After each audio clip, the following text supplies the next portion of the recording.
Hello and welcome to the Nexus, or should I say the Octagon. Today's bout is with Conor McGregor. The biggest name in the UFC is being called Islamophobic and racist. The Irish cage fighter offered his Muslim opponent whiskey and called Khabib Nurmagomedov's trainer a terrorist. After the bout, the real fighting began, with Khabib vaulting the cage to attack McGregor's teammates. Did McGregor go too far with his mind games this time? And what would the king of trash talk make of all this? Let's try to work it out together, right now, in the Nexus.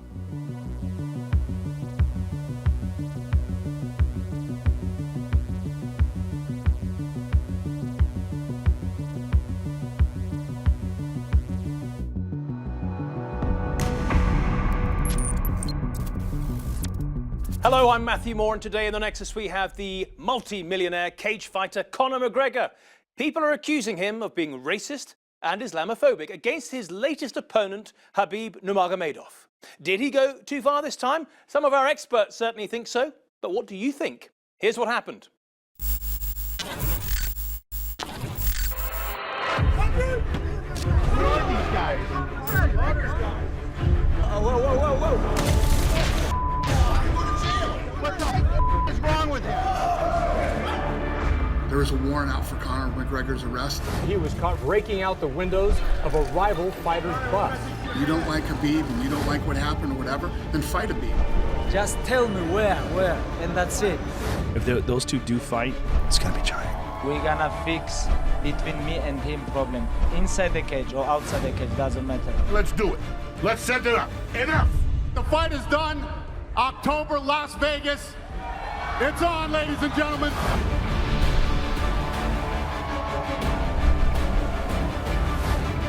Why don't you drink? I'll tell you some buzz at parties. You're mad backwards. You're dead when I get my hands on you, do you hear me? You're dead. For me, it's more than fight for the title, more than main event.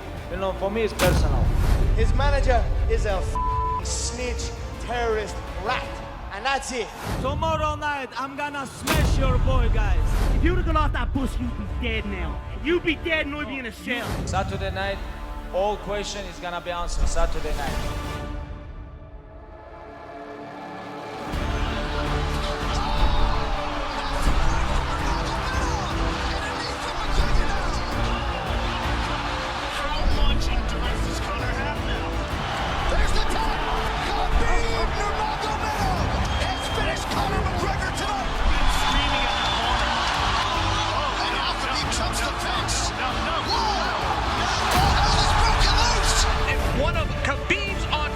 was lighting Conor McGregor's body up. Conor was exhausted. Whoever did that to Conor McGregor, that's assault. That person should be arrested. Khabib was the victim this whole time. He was sitting on the bus. Conor attacked the bus. Conor was the bad guy. Why would Khabib behave like this? Well, good question. Let's try to answer it. We have our two experts with us. We have Khalid Ismail, a 7-time British kickboxing champion and MMA fighter. And we also have the very well-connected Irish MMA journalist, Peter Carroll. Peter, you've covered the sport of MMA for over a decade now, and we have to distinguish the sport is MMA and the governing body here is the UFC. What is going on at the UFC that this is normal? Well, this is how they get pay-per-views. You know, this has resulted in the biggest pay-per-view of all time. Well, that's certainly what's predicted. And unfortunately, as we saw, the UFC used this, the images of Conor attacking the bus in Brooklyn all the way back in April, and it stirred up this hostility. And certainly in terms of the mainstream media in Ireland, who are only tuning in for this one event to see Conor McGregor, it's a bad look for the sport, as the sport looks for regulation in Ireland. This is actually the UFC's promotional video. And bear in mind that Conor McGregor was arrested and was convicted, albeit of a misdemeanor. There were fighters on the bus who were injured and are now suing him. What does that tell you about the UFC, that they would use an incident like that to promote this fight? It tells me that they probably don't have the footing that other mainstream sports have, so they have to rely on the spectacular to sell events, and that's essentially exactly what they've just done. And I expect them to do the same should they announce a rematch with Conor McGregor and Khabib based on the footage that transpired after the event. The boss of this sport, Dana White, tell us a little bit about him. What motivates him? Well, Dana's like, you know, he has been the guy that's been pushing through this sport in the US and internationally since I think they took over the promotion about 1998, I believe. I could be wrong on that. But, I mean, they've done fantastic things to get the sport into the earning possibility it is now and to have this many eyes on the sport. But, you know, they sold this company for $4 billion, I believe it was a year ago. And you know, people believe that they're kind of relying on these spectacles more so since then to, you know, gain even more viewers into this sport. We're going to get into Conor in a moment, but first of all, let's look at Khabib. He is the undisputed lightweight champion of the world in UFC. He's a really important figure and an ambassador for the sport. Should he be stripped of his title for this incident, jumping into the crowd and attacking one of Conor McGregor's teammates? You know, you got to look at this in terms of UFC rather than just any other sport. You know, there was no suspension from Conor McGregor back at the bus incident in April, so it would be an incredible double standard if they did so with Khabib now. Well, maybe it's time to change the standard then. Yeah, it could definitely be, but I'm just saying historically, if we look at what's happened in the past, I highly doubt that's going to happen, and Dana White has since come out and said it's not going to happen. Fair enough. So. Let me take it over to Khalid Ismail now. Khalid, you have been a cornerman for one of the Gracies, one of the most famous people in MMA. You've been in Las Vegas, you've been outside the octagon. If someone jumped out onto you, would you then want that fighter stripped of his title? No, I mean, obviously there's a lot more levels to this. So I think what Khabib done, you have to look back to April. On your video footage you just showed now, you heard Conor McGregor say, if you got off that bus, you would have been a dead man and I would have been in jail. Now, if that was on the road, he would have been arrested for something else. Right. So when you look at that you're actually threatening him. So you're talking about context, Khalid. Yeah, the context of it. It's obviously now, and even what's come out with what Dylan Dennis has been saying about what Dylan Dennis was saying during the fight. He's the teammate of McGregor who sat in the crowd spouting off insults against Khabib, and Khabib jumped out and attacked him, right? So again, it was an isolated attack. Khabib didn't jump into the crowd to attack anyone else. He attacked Dylan Dennis because he was abusing him. And there's a lot of things floating around. It hasn't been confirmed about exactly what he's been saying, but it was a lot of bigotry statements and coming out from his corner. And as a cornerman, to be an ambassador of sport, that's not what you do. You're there to coach your fighters. You're not right, really Khalid. You're right, but then again, talking of ambassadors for the sport, this is now the undisputed lightweight champion, and a lot of people will say that in a way, Conor McGregor, in stirring him up and provoking him for months, has kind of won in a way because he's come out and he's ruined his reputation. I think it depends on whose eyes you're looking at. I mean, obviously, with the UFC, they're saying, no, Khabib is in the wrong and he jumped out. But again, he was when he went back to Dagestan, he was embraced with a stadium of people in a football stadium. They protected the honour, his justice, his father's honour. So I mean, it depends. We're seeing pictures of that right now, Khalid. You can see it's almost a full stadium. They have posters of him. They're celebrating him. As you say, this is a question of honour.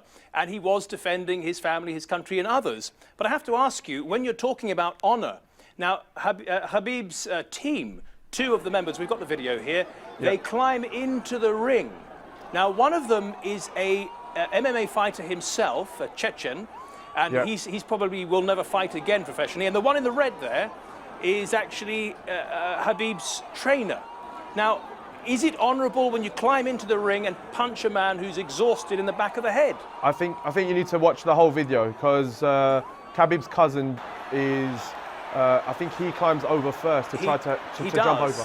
And then Conor McGregor starts punching him. Yeah, but why would he do that? It's because the cousin is trying to join Khabib in the crowd and help him. So, of course, he's trying to take preemptive action. Let the security do what they're paid to do. Conor McGregor had no reason to punch Abu Bakr. Well, he was presumably he was trying to prevent the Khabib being reinforced by another man who's going to start punching. But he had so much security that that's what they're paid to do. Yeah, but they didn't take care of it. Let's get back to the guy in the red here, who is Khabib's trainer. He gets in the ring and punches McGregor in the back of the head. I'm just saying, if you want to talk about honour, that looks like a very dishonourable moment. But again, it goes back. You have to go back to April. They attacked him on the bus. They threw the dolly through the window. They cut other fighters. Michael Chidziev couldn't fight that day because he had to have stitches. True. So again, it's all context. I understand. Yeah, it's all context, and they're not accountants. They are fighters, and they're gonna deal with it the way they know. Yeah, it's interesting, Khalid. I mean, to their credit, if you want to put it that way, these tough guys, Conor McGregor and also Dylan Dennis, who I've never heard of before, they're not pressing charges against Khabib's people. And actually, Khabib's father's saying, well, this sort of thing happens, and I forgive Conor McGregor. Do you think this is just the way we have to accept the fight game? I mean, you're a bit of a boxing fan. I remember a few years, well, quite a long while back. Remember when Roger Mayweather jumped in the ring and started punching Zab Judah? Yes. This is nothing new in fighting. Obviously, these guys are putting their lives on the line. All right. So there's an adrenaline. There's a lot of. Are you happy that Conor and Khabib continue fighting in the UFC? Yes, you have to. You have to. Yeah, I think it's brilliant. Okay. Yeah. Well, let's go over to Peter. Peter, you know, we know that Conor McGregor is a huge name in Ireland. Perhaps he's one of the most famous Irishmen ever. But he was a legend. And now, you've sent me these headlines from Irish newspapers, and it's unbelievable how they've turned on him. Well, they're calling him a has-been. They're saying that he's at the centre of shameful incidents. He's gone from hero to villain. Is that right? The mainstream media in Ireland have always been very tentative when it comes to mixed martial arts. I feel like he was really turning the corner with the media around the time in 2015 when he dethroned Jose Aldo. But then, unfortunately, after that, we had a very tragic incident where a fighter died, Joe Carvalho. And since then, the sport has been trying to gain a footing and make it legitimate and be recognised by the government. And certainly these kind of scenes don't help that situation. I think the real problem with the way the Irish people are looking at this is what they have a problem with is they're seeing Irish guys in fights all over the concourses of the T-Mobile Arena going viral on the internet after this. If you remember, when we go to the World Cup and stuff, we're celebrated as the most hospitable fans. These guys are great. When they see this reaction out of Irish people, they put that on MMA. Yeah.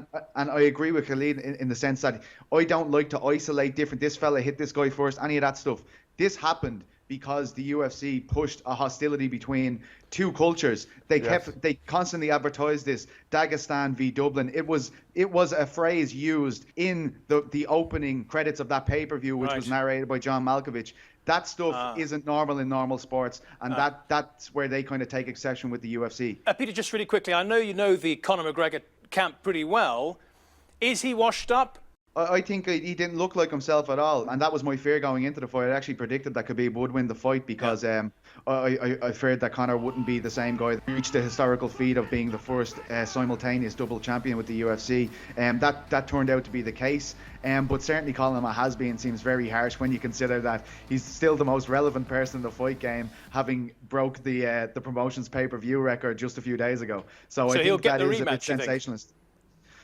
The thing is, right, that's another issue that people are having with this. They're looking at, is this a sport? Does meritocracy count? Because they saw a one-sided fight there where Khabib completely overwhelmed Conor. And they're kind of saying, well, in any other sport, if a guy loses that badly, how does he get a rematch? What they're failing to recognise is UFC make money off this spectacle. And that is exactly what they'll do again. They'll use the images that transpired after the fight to push this again if that's what Conor wishes to do.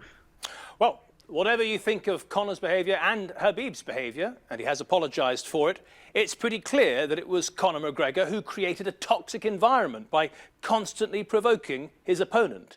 It's something he's done his entire career, though. Sorry I'm late, I just don't give a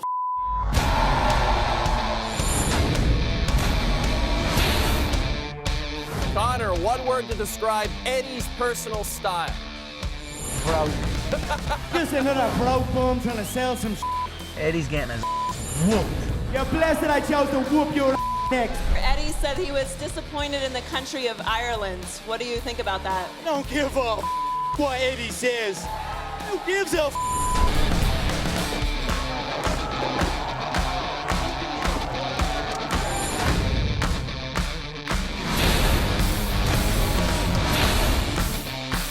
My socks were worth more than your whole suit you had on, you little bum. You broke. He should have killed me when he had the chance, because now I'm back and I'm going to kill you and your whole team. They want you to give us a quick count to 10, both of you gentlemen, if you don't mind. Nate can only count to 5. There. Shut your mouth, you'll do nothing. You'll do nothing. Get the out of here. Conor, don't throw those.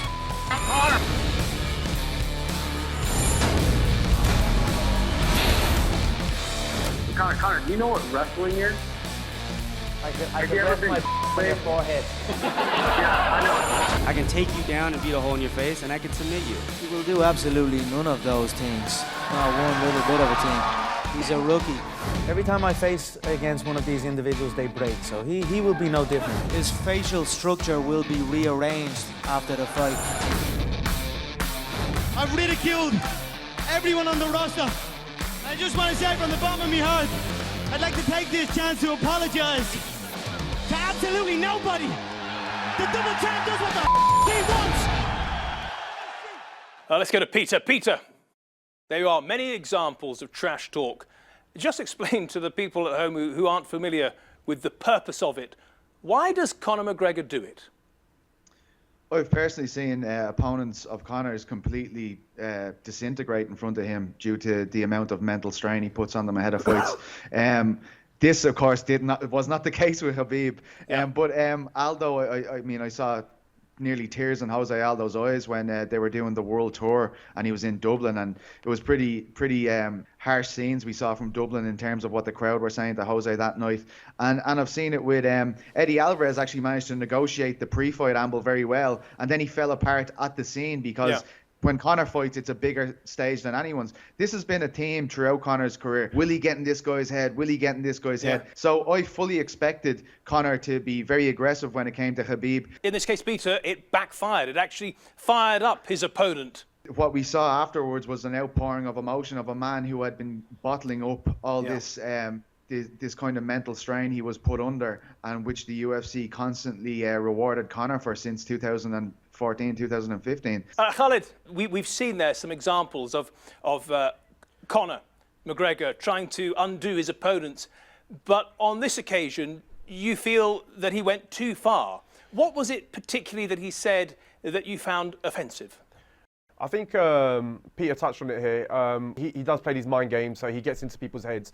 I think he completely misjudged Khabib, his culture, everything about him. So when they were when he came out with his whiskey, knowing that Khabib was Muslim and offering him a drink, at one point I actually thought he was going to throw the whiskey on Khabib. But then what I was more upset, I get what Conor McGregor was doing there, but what I got upset about was Dana White. Khabib said to him, "I don't drink." Then Conor said to him, "You're a backward word." Yeah. Now, is that implying that athletes should drink, and then if we don't drink, we're backwards, or was he implying something else there? Then Dana White proceeded to have a drink with him. So you're supposed to be impartial. Right. So why are you? For me, it looked a little bit like a bullying, and then that was his favourite. And isn't there some sort of sponsorship with that product? And and he was sponsored for the show as well. And I think all of that should just be left. That's not part of the fight. Let the fighters deal with their situation. If they're sponsoring your show, if he's doing anything else, that's outside. That doesn't need to be brought into that main stage. A lot of Muslims that we speak to were offended by what Conor McGregor said. Was there anything in particular that upset you? You're also a Muslim. Again, it's the fight game. When we go to fights, there's alcohol. There's things happening. When he started calling Ali Abdulaziz a terrorist, when he started talking about Dagestan, Chechnya, they've had civil war with Russia and stuff as well. Yeah. So when you start bringing up political things and you're trying to get underneath someone's skin. Yeah. Now Khabib's team came over to England and trained, and they came over and stayed with me and we trained together. They're not that type of people. They're very, oh, this is what we do for, again, MMA stands for mixed martial arts, so it's a martial arts. Yeah. So they take pride in what they do. Yeah. So now when you're being offensive about their culture, their religion, their parents, I mean, God forbid Conor McGregor said anything about Khabib's mum. You know, this is what Conor McGregor does. He always does his research on his opponents, looking for ways to wind them up before the fight. But with this fight, he really dug deep. Take a look. He wasn't just mouthing off at the press conference. Nearly every comment he made was researched and designed to unsettle his opponent. He called Khabib's trainer a terrorist snitch. Shut your mouth. Ali Abdelaziz, my terrorist. Terrorist snitch. I know a lot about you as well, you mad rat. Now that wasn't some casual slur against Khabib's Arab background. His manager is a snitch, terrorist rat. And that's it. I could go into heavy detail, and I will. And I will go into heavy detail. He was pulled off of a flight going from Cairo, Egypt to New York City on September 11, 2001. He was caught with 5 passports in his possession. He turned informant and turned on the people that he was working with. He is I don't even know how that man is in this country.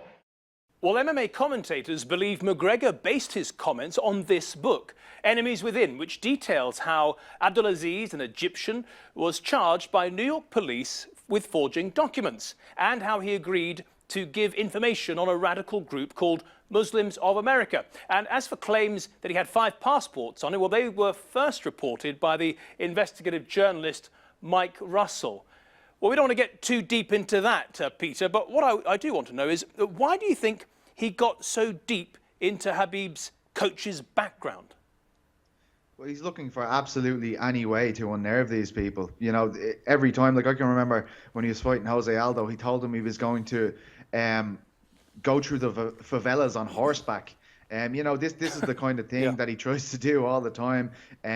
Of course, these comments about Ali Abdelaziz have certainly spiked a lot of interest in the likes of Mike Russell's work. Another guy to look out for is Karim Zidan, who has covered the geopolitical situation between Russia and America very well. But certainly, it seems as though Conor has definitely put his head in the books to come up with information that can somehow unnerve Khabib and his team. Yeah, Khalid, just to come back to you, when you look at the context, would you agree that McGregor, because we asked the question at the top of the show, is he a racist, is he an Islamophobe? Would you say that the main purpose was to unsettle his opponent as opposed to genuinely harbouring those feelings?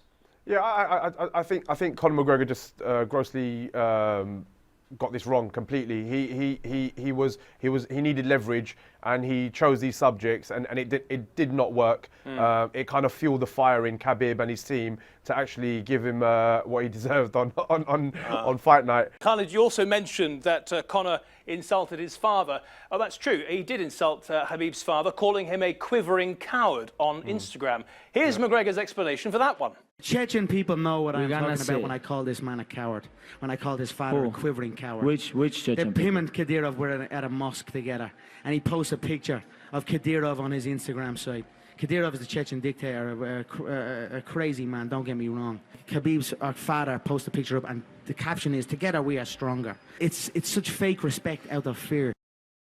Let's go to Khalid. Khalid, you've met Khabib's father. We've got a picture of you here from a couple of years ago. Well, you can tell us what kind of man he is. He's well, first and foremost, he's a very, very, very nice man. He's a coach. Even after what Khabib did, Khabib was more scared about going back to his father because he was going to tell him off about the actions after the cage. Yeah. So he said he's going to smash me up. Yeah, he said he's going to smash it up, and he put up a statement saying, "Look, we don't teach this." I think Khabib overreacted as well. So I don't know. As I said, I just think Conor, wherever he got his information from, it backfired on him greatly, and it's stuff that should not be brought into the cage, to be honest, or even press conference. Because if you watch his earlier stuff, he was very much, "I'm going to come and smash you. I'm going to do this. I'm going to do this." More about the fight game and what he's going to do to people. Then now he became a little bit more political, which should have just been left. And obviously, you think that's because he's a bit scared now of his own? He's not even trusting his own abilities to take care of it. I think he had no leverage. He didn't have anything to say to Khabib. I think he knew Khabib had the tools to beat him. So he needed to get something to get underneath his skin. And again, I just think it just backfired on him. The thing is, Khalid, this sort of thing, as far as the fight game, has been going on for years, as long as anyone can remember. Well, just listen to the greatest of all time in his heyday.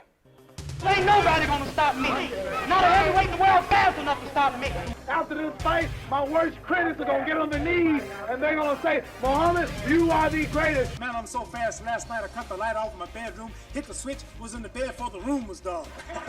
all those Caucasians, he's the baddest whitey they got. Round 7, he might go to heaven. I'm the one that can talk, write the poems, predict the rounds. I'm beautiful, they're ugly, they're slow, they can't talk. It will be a killer and a chiller and a thriller when I get the gorilla in Manila. All his hair will do all night. That's all he's gonna do. You just acting just like an old Uncle Tom. Another Floyd Patterson. I'm gonna punish you. You ain't got no back off of me. Don't call me no Uncle Tom. That's what you are, Uncle Tom. I'm still the greatest of all times. You are badly mistaken. I will annihilate this man, and again, I will be right and the world will be wrong. Well, proof that this kind of trash talk has been going on a long time, but it's still 40 years, 50 years later, still raises a smile with our commentators here. Peter Carroll, thank you so much for your contribution to the Nexus. And Khalid Ismail, thank you also. Thank you. Well, that's all we have time for this week. Do check out our previous episodes and this one if you want to see it again on our YouTube channel. But for now, that's it. Thank you and see you next week.